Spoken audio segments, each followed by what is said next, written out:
This fall's 2024 anime lineup is a real treat for those into romance, shoujo, and magical girls and villainesses. And who would have guessed I love all those things?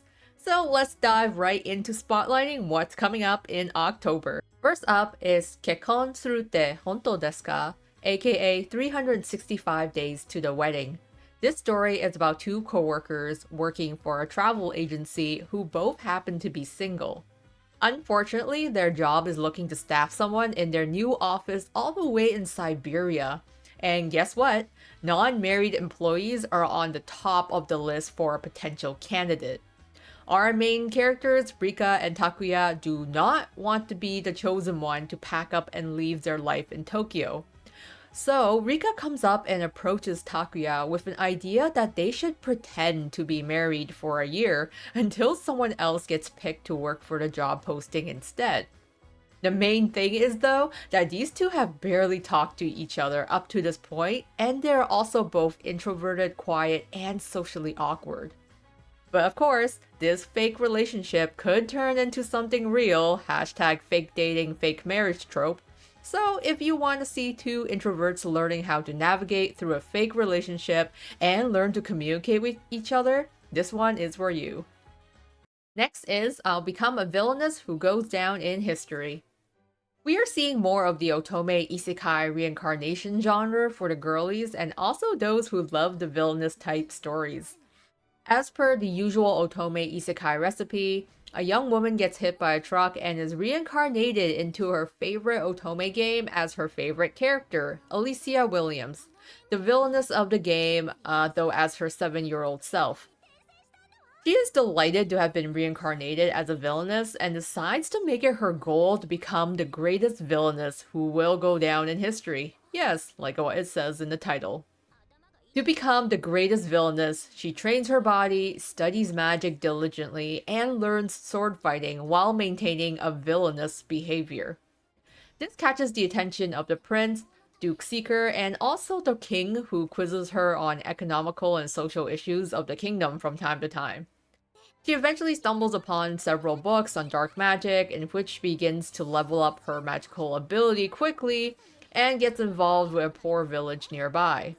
Later on, she attends the Magic Academy where she encounters the heroine of the game, in which Alicia immediately clashes with. I have read the manga for this, but not the light novel, but overall the story appears to be mainly focused on Alicia and the situations she encounters and resolves. There hasn't really been a romance taking root in the first 20 chapters yet, nor an overarching main plot. But if you enjoy seeing the efforts and adventures of an isekai villainess, especially one who's embracing her role, give this one a shot. Next is Raise wa Tanin ga ii, aka in English Yakuza Fiancé. Our main heroine, Yoshino Some, is a high school girl who also happens to be the granddaughter of the leader of a large Yakuza organization called the Some Group in Osaka. However, the Some Group becomes unified with another Yakuza organization called the Miyama Group, and this will result in a marriage between the grandchildren of those leaders, one of whom is Yoshino herself. She then goes to Tokyo to meet her fiance, Kirishima Miyama, who appears to be a nice and charming popular young man. However, appearances are deceiving, and he is a Yakuza member who we find out shortly is also kind of a freak. The story then revolves around Yoshino dealing with Kirishima as well as being involved with the underworld and other Yakuza, whether she wants to or not.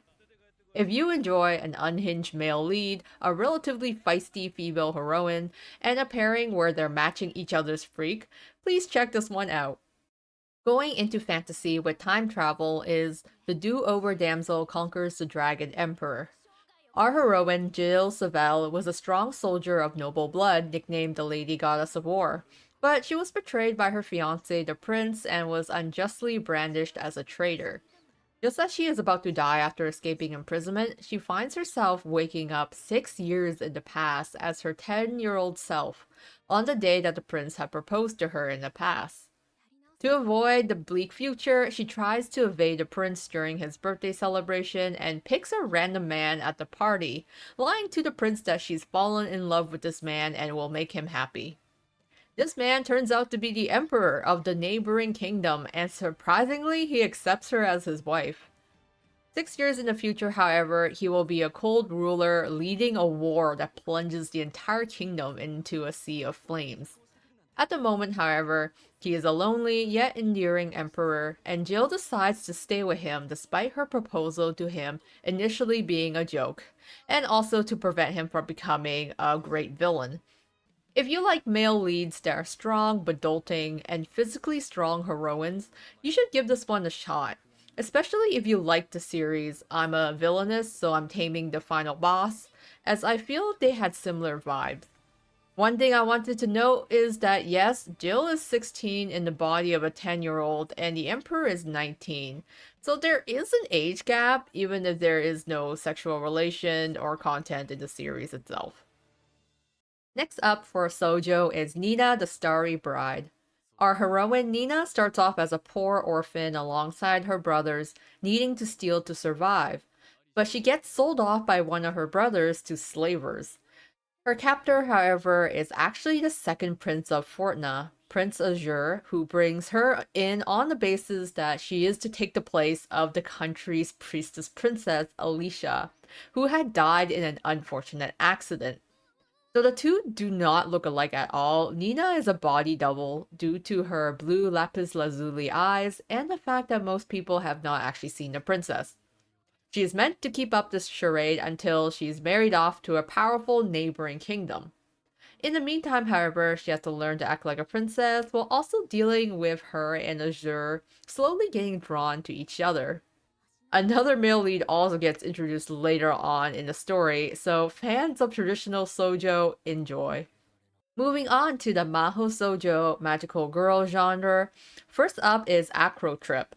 Our main character, Chizuko Date, is an otaku who is obsessed with the magical girl that protects the city named Berry Blossom.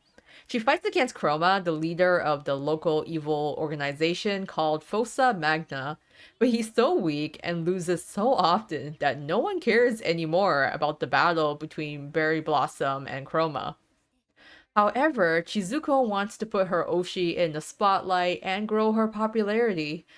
So when Chroma approaches her to join him in his organization, she ends up accepting. Right now, unfortunately, Acro Trip does not have an English release on its manga, despite being a finished series, but hopefully this anime will give that a boost since I'm personally excited to see a new Maho Shoujo written for a Shoujo audience with comedy elements included. Finally, the last series we'll spotlight is not actually a shoujo, but is also a Maho shoujo series that I've been enjoying called Kabushiki Gaisha Maju Lumiere, or Maju Lumiere Magical Girls Inc. In this series, there are dangerous monsters called kai that pop up and cause havoc, but this has become so commonplace that Magical Girl is now an occupation, and they are backed by companies and technological brooms to help them combat these monsters. Our heroine, Kana Sakuragi, is a recent college grad who has an amazing memory, but is having a hard time landing a job. Hashtag relatable. During an interview, she encounters Koshigaya, a magical girl in the middle of exterminating Kai, and Kana helps her out using her knowledge and memory related to the software and tech that's used by magical girls. She is then scouted to join the magical girl startup company Magi Lumiere. The series then follows her in her growth as a magical girl, explores how magic has become an energy source in capitalism, and the conspiracy around Kai and how they're evolving. This is an interesting shonen take on magical girls, and it's also nice to see magical girls who are also working adults. And that's it for this upcoming season spotlight. This is the first video I've made of highlighting upcoming animes that would be of interest specifically to a female audience and are those who are interested in these genres. Let me know in the comments what you think and which animes here you are looking forward to the most. Your feedback is super appreciated and helps me plan for future videos. Like this video if you enjoyed, and subscribe and leave a comment if you'd like to see more in the future. Thank you.